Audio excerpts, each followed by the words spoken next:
For most of 2013, nobody quite knew for certain whether America's new tallest building actually qualified as America's tallest building. The steel skeleton of One World Trade Center had already topped out well over 1,000 feet up, but the last piece, a 400-foot mast rising from the roof, had lost the ornamental fiberglass shell originally meant to disguise it as a proper architectural spire.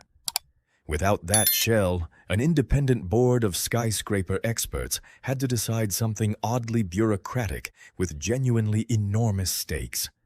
Was this a spire, which counts toward a building's official height, or just an antenna, which doesn't?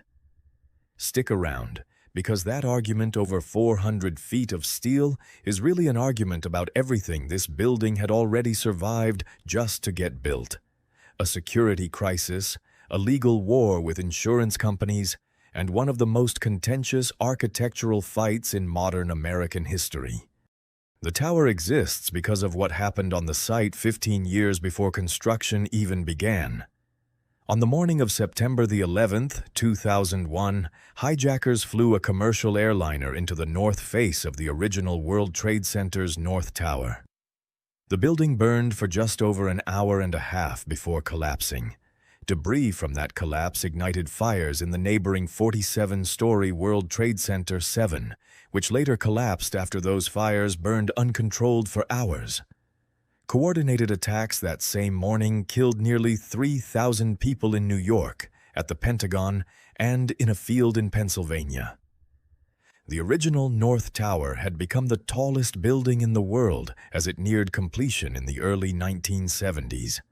Its replacement would eventually take that exact same roof height, 1,368 feet, as a quiet structural echo of what had stood there before.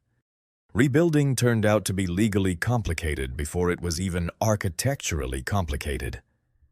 Real estate developer Larry Silverstein had signed a 99-year lease on the World Trade Center site just 6 weeks before the attacks, personally putting up $14 million as part of the equity behind a deal worth roughly $3 billion.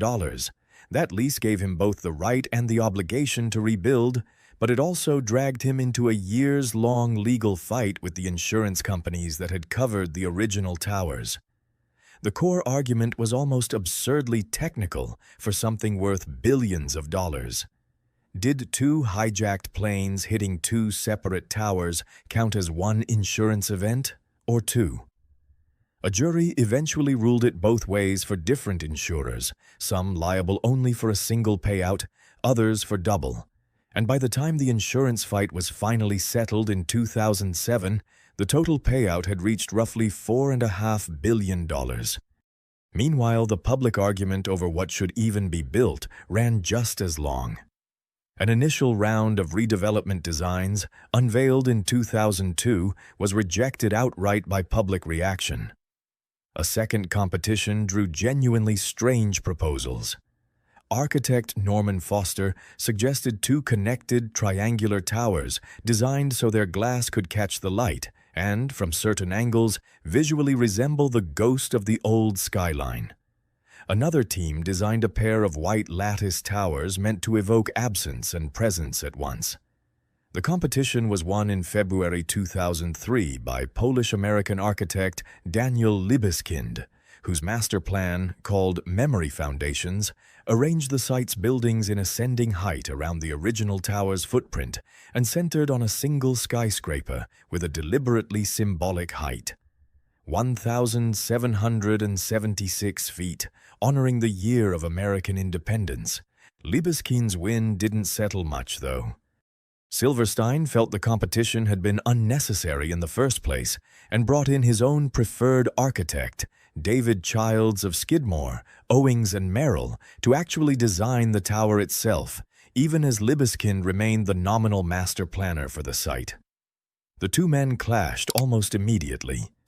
Libeskind had envisioned an asymmetrical building with an off-center spire, deliberately echoing the side-mounted torch of the Statue of Liberty. Childs wanted something more symmetrical and traditional. Their forced compromise, unveiled in December 2003 and nicknamed the Freedom Tower, tried to split the difference. A twisting parallelogram tower, topped with an open steel lattice structure meant to house wind turbines above the building's usable floors. That compromise didn't survive contact with the New York Police Department. Officers reviewing the plans objected to the sheer amount of glass in the design and its closeness to the West Side Highway, both of which they considered serious vulnerabilities. The final redesign, unveiled in mid-2005, added a nearly 200-foot windowless concrete base to the bottom of the tower, purpose-built to resist a truck bomb. To keep that base from simply looking like a bunker, designers planned to wrap it in thousands of decorative prismatic glass panels. Fabrication and testing problems eventually made the prismatic system impractical, and the whole idea was scrapped in favor of vertical glass fins over stainless steel cladding. Actual construction didn't begin in earnest until 2006, 5 years after the attacks, after a new agreement between Silverstein and the Port Authority, even as the insurance fight continued for another year. A symbolic cornerstone had actually been laid back in July of 2004, but disputes over money and design dragged on so long that the stone itself was quietly removed from the site in mid-2006 once a real construction deal was finally struck. That deal, worked out between Silverstein and the Port Authority, was formally signed on April 27, 2006. Crews spent 2 months setting off controlled explosions just to clear enough bedrock for the foundation. A single 30-foot steel beam, signed by members of the public at a public ceremony, was welded into the base in December of that year as a symbolic first piece. Progress accelerated through the following years, with floors going up at roughly 1 per week during the building's busiest stretch in 2010, protected by an enclosed cocoon scaffolding system, the first of its kind used on a New York steel structure, designed specifically to keep workers from falling.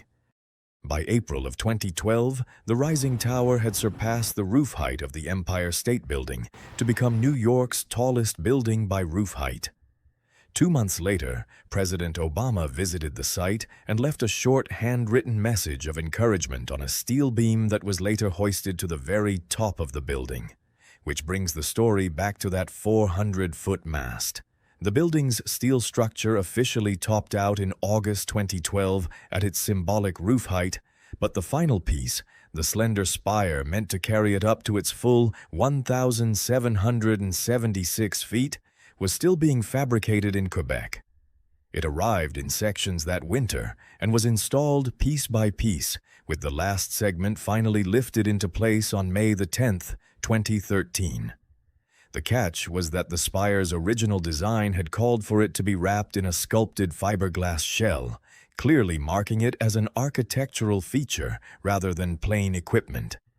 When developers dropped that shell to save an estimated $20 million, it left a bare mast on the roof, and skyscraper authorities spent months deciding whether that still officially counted as part of the building's architectural height. In November 2013, the Council on Tall Buildings and Urban Habitat finally ruled that it did, officially confirming One World Trade Center as the tallest building in the Western Hemisphere. Underneath all of that symbolism sits a building engineered specifically around the lessons of the towers it replaced. Where the original towers used steel core columns and gypsum-protected egress shafts, One World Trade Center encloses its stairs, elevators, and critical systems inside a massive reinforced concrete core, with walls reaching several feet thick in places and running the full height of the tower. Stairwells, elevator shafts, and sprinkler risers all sit behind thick, reinforced concrete walls of their own, with extra-wide, pressurized stairways and a dedicated staircase reserved solely for firefighters. The windowless base alone has walls more than 2 feet thick, engineered to blunt the force of a vehicle bomb, and the building also sits noticeably farther back from the street than its predecessor did. A deliberate buffer against the kind of attack the original complex was never designed to withstand. Hundreds of security cameras watch the site continuously, while vehicles entering the underground road pass through extensive security screening before getting near the building. Visually, the tower is quieter than its bulk suggests.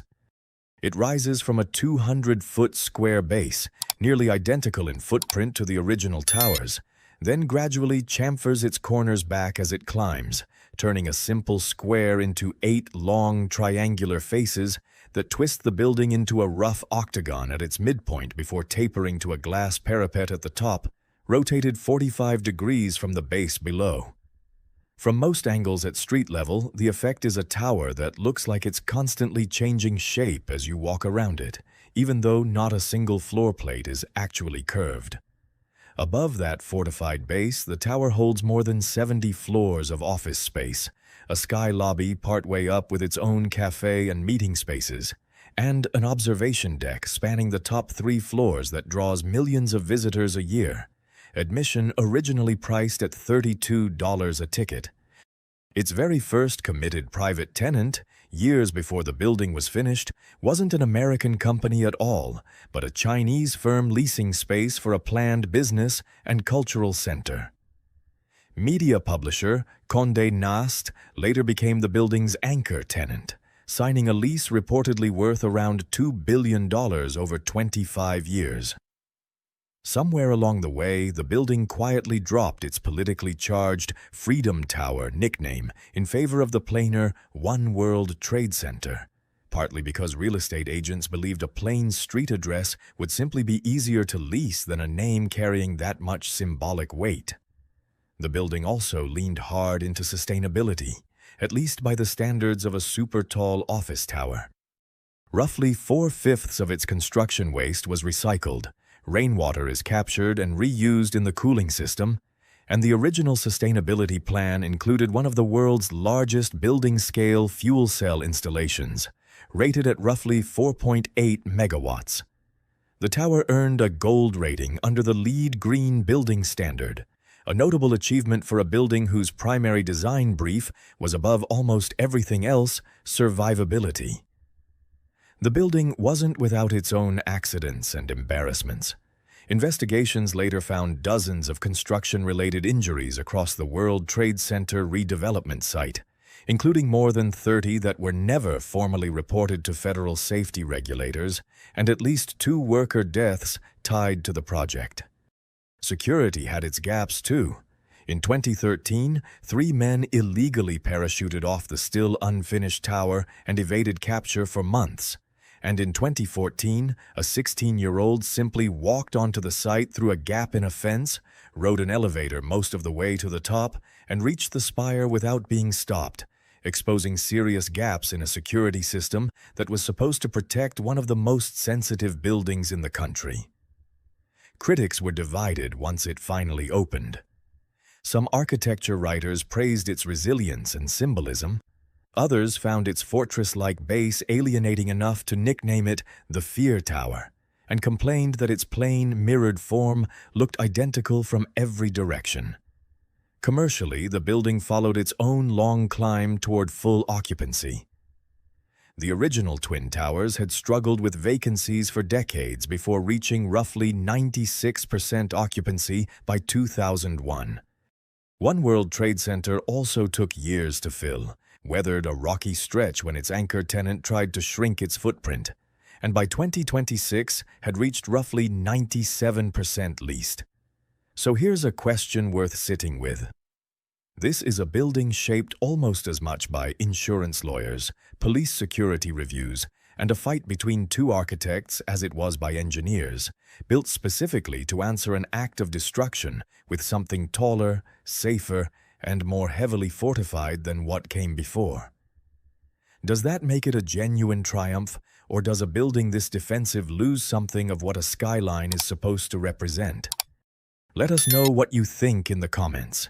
And if this look behind America's tallest building gave you a new appreciation for everything that had to happen before a single piece of steel went up, give this video a like. Subscribe for more deep dives into the world's most ambitious construction projects, and turn on notifications so you don't miss the next one.